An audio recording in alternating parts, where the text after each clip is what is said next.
இந்த செய்தியை உங்களுக்காக வழங்குவது யூரோ குரூப் மலேசியா.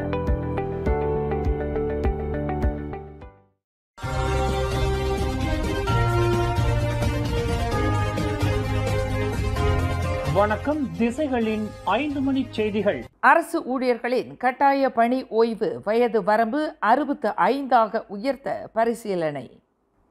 அரசாங்க ஊழியர்களின் கட்டாய பணி ஓய்வு வயது வரம்பை 65 உயர்த்துவதற்கு முன்வைக்கப்பட்டுள்ள பரிந்துரையை பொதுச்சேவை இலாகா ஆராயும் என்று அரசாங்க தலைமைச் செயலாளர் தான் ஸ்ரீ ஷம்சுல் அஸ்ரி அபுபக்கர் தெரிவித்துள்ளார்.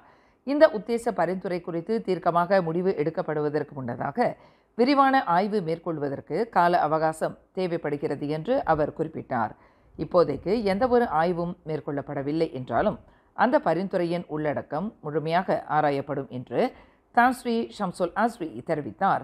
இன்று புத்ராஜயாவில் மரீனா பிரான்சிஸ்கா மசுகாத்தோவின் திறன் மற்றும் இயக்க வளர்ச்சி மீதான விரிவுரை நிகழ்வில் கலந்து கொண்ட பின்னர் செய்தியாளர்களிடம் பேசுகையில் தான் ஸ்ரீ ஷம்சுல் அஸ்ரி இதனை குறிப்பிட்டார்.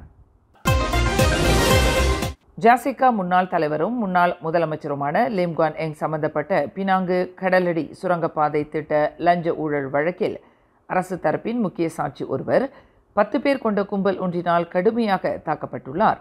இந்த தாக்குதல் சம்பவம் பட்டாலிஞ்சயாவில் உள்ள அந்த சாட்சியின் வீட்டு வளாகத்தில் இன்று காலையில் நிகழ்ந்துள்ளது.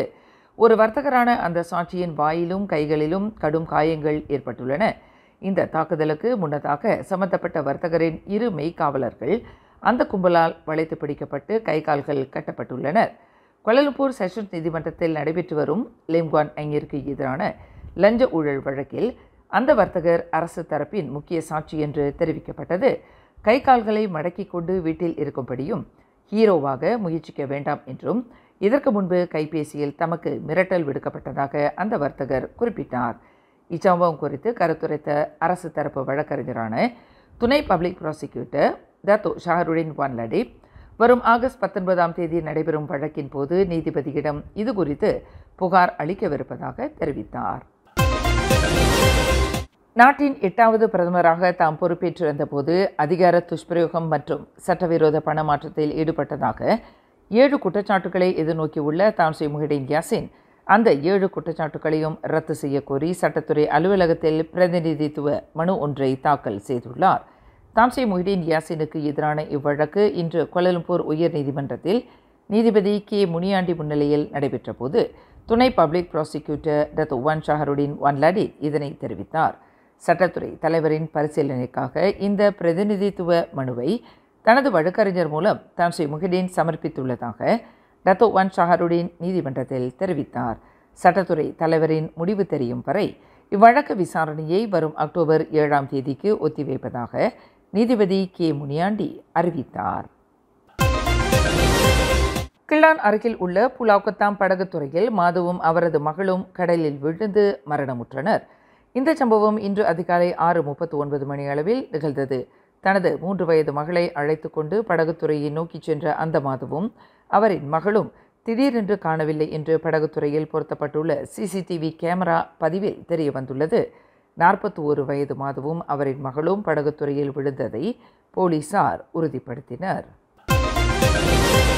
பேரா பத்துகாஜா பம்பான் தொழிற்பேட்டை பகுதியில் மேற்கொள்ளப்பட்ட திடீர் சோதனையில் உதவித்தொகைக்கான எல்பிஜி எரிவாயு சிலிண்டர்களிலிருந்து எரிவாயு வேறு கலன்களுக்கு மாற்றப்பட்ட சட்டவிரோத நடவடிக்கை கண்டுபிடிக்கப்பட்டுள்ளது. நேற்று செவ்வாய்க்கிழமை மாலை 6:30 மணி அளவில் ஓப் கசா என்ற பெயரில் உள்நாட்டு வாணிபம் மற்றும் வாழ்க்கை செலவின அமைச்சின் பேரா மாநில அமலாக்க அதிகாரிகள் நடத்திய இந்த சோதனையில் மொத்தம் 1899 எல்பிஜி எரிவாயு சிலிண்டர்கள் பறிமுதல் செய்யப்பட்டன. சந்தையில் கிலோவிற்கு 5 ரிங்கெட்டிற்கு வாங்க வேண்டிய எரிவாயுவை உதவித்தொகைக்குரிய சலுகை விலையான 1 ரிங்கெட் 90 காசுக்கு மொத்த வியாபாரிகள் மற்றும் பிற மாநிலங்களிலிருந்து இந்த கும்பல் விலைக்கு வாங்கியுள்ளது. இவ்வாறு குறைந்த விலைக்கு வாங்கப்பட்ட எரிவாயு சிலிண்டர்கள் பின்னர் அவற்றின் எரிவாயுவை மற்ற கலன்களுக்கு மாற்றப்பட்டு தொழில்துறையினருக்கு கூடுதல் விலைக்கு விற்கப்படுவது தெரிய வந்துள்ளது என்று பேரா மாநில இயக்குனர் டத்தோ கமலுடின் இஸ்மாயில் தெரிவித்தார். கடந்த 1 மாத காலமாக செயல்பட்டு வரும் இந்த வளாகம் 1961ஆம் ஆண்டு விநியோக கட்டுப்பாடு சட்டத்தின் கீழ் வர்த்தகம் மேற்கொள்வதற்கான எந்தவொரு செல்லத்தக்க ஆவணத்தையும் கொண்டிருக்கவில்லை என்று அவர் குறிப்பிட்டார். இச்சோதனையில் மொத்தம் 1899 எல்பிஜி எரிவாயு சிலிண்டர்கள் கைப்பற்றப்பட்டன. இதன் மூலம் 66,500 ரிங்கிட் மதிப்புள்ள 18,194 கிலோ எடை கொண்ட எரிவாயு பறிமுதல் செய்யப்பட்டதாக டத்தோ கமலுடீன் குறிப்பிட்டார்.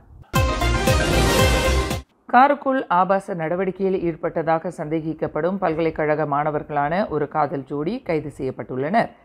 நேற்று பின்னரவு 12:35 மணியளவில் ஜொஹோர் பத்துபாஹட்டில் மக்கள் நடமாட்டம் இல்லாத பகுதியில் 26 மற்றும் 23 வயதுடைய அந்த பல்கலைக்கழக மாணவர்களை ஜொஹோர் மாநில இஸ்லாமிய சமய இலாக்கா அமலாக்க அதிகாரிகள் கைது செய்தனர். பாடம் தொடர்பாக இருவரும் கலந்து ஆலோசித்துக் கொண்டிருப்பதாக அந்த மாணவர் ஜோடியினர் கூறிய காரணத்தை அமலாக்க அதிகாரிகள் நிராகரித்தனர். முதுகலை பட்டப்படிப்பு மாணவனும் இளங்கலை பட்டப்படிப்பு மாணவியும் கல்வத்தின் கீழ் குற்றஞ்சாட்டப்படுவார்கள் என்று அமலாக்க அதிகாரி ஒருவர் தெரிவித்தார். இன்னும் திருமணம் ஆகாத இருவரும் வடபகுதியில் வெவ்வேறு மாநிலங்களைச் சேர்ந்தவர்கள் என்பது விசாரணையில் தெரிய வந்துள்ளது என்று அந்த அதிகாரி மேலும் கூறினார். பேருந்திலிருந்து இறங்கி அவசரமாக சாலையை கடக்க முற்பட்ட மாது ஒருவர் காரினால் மோதப்பட்டு உயிர் இழந்தார். இந்த சம்பவம் இன்று அதிகாலை 4:10 மணியளவில் ஜோகோர் கோத்தாதிங்கி ஜலான் சுங்கைரொங்கி சாலையில் நிகழ்ந்தது. 42 வயது மாது கடுமையான காயங்களுக்கு ஆளாகி சம்பவ இடத்திலேயே மாண்டார் என்று கோத்தாதிங்கி மாவட்ட போலீஸ் தலைவர் யூசுப் ஒஸ்மான் தெரிவித்தார். மேலும் செய்திகளை தெரிந்து கொள்ள கீழே இருக்கும் பெல் பட்டனை அழுத்துங்கள். உங்கள் மகிழ்ச்சியை வெளிப்படுத்த லைக் மற்றும் ஷேர் செய்யுங்கள். தொடர்ந்து திசைகளோடு இணைந்திருக்க சப்ஸ்கிரைப் செய்யுங்கள்.